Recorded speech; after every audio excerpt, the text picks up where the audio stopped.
వల్ల కాదురా. నేను చనిపోదామని నిర్ణయించుకున్నాను రా. అవునరా, మనం ఎంత కష్టపడినా మన బతుకులింతేరా. మనం చనిపోతాం రా.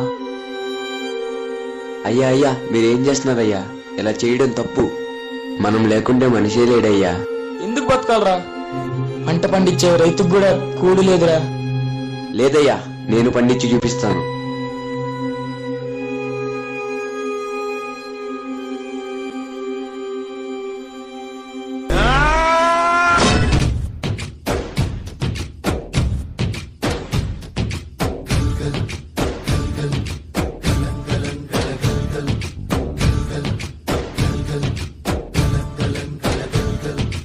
ఆకాశం తాకేలా వడగాలై ఈ నేల అందించే ఆహ్వానం ప్రేమంటే, ఆరాటం తీరేలా బదులిచ్చే గగనంలా వినిపించే తడిగానం ప్రేమంటే, అణు అణువును మీటే మమతల మౌనం పద పదమంటే నిలవదు ప్రాణం, ఆ పరుగే ప్రణయానికి శ్రీకారం.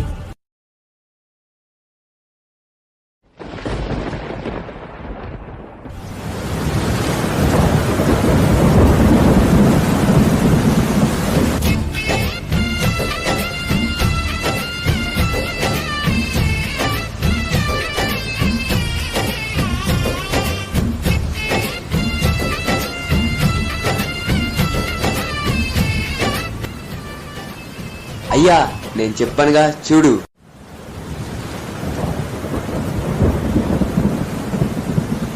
ఇంతలో కాలం కన్నీరు చేసింది.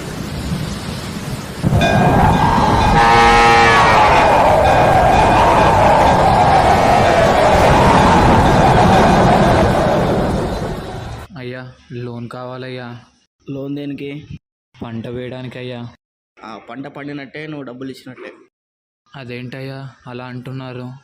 ఏయ్, అయినా మేము రైతులకు లోన్ ఇవ్వము. అయ్యా అయ్యా, అలా అనకండి అయ్యా. చెప్తాం అట్లే. సెక్యూరిటీ, విని బయటపడే. అయ్యా అయ్యా, అలా అనకండి అయ్యా. అయ్యా అయ్యా, చునాధుడెవ్వరు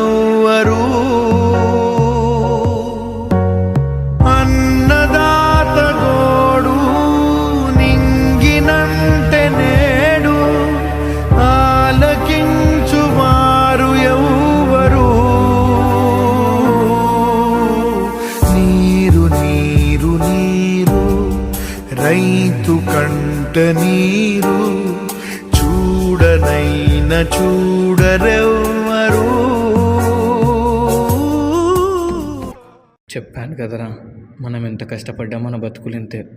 అందరికీ తిండి పెట్టే మనకే తిండి దొరకట్లేదు. కనీసం బ్యాంకులలో లోన్లు కూడా ఇవ్వడం లేరు. ఎవరు ముందుకొచ్చి సాయం కూడా చేయట్లేదు. ఇంకా మనం పండించడం ఆపేసి వేరే పనులకు వెళ్దాం రా. అయ్యా, అలాంటి రైతులకి ఎన్ని కష్టాలు వచ్చినా మనకి తెలిసింది ఒకటే కదయ్యా. రేయ్, నీకు చెప్తే అర్థం కాదా? ఒక్కసారి ప్రయత్నిద్దాం అయ్యా.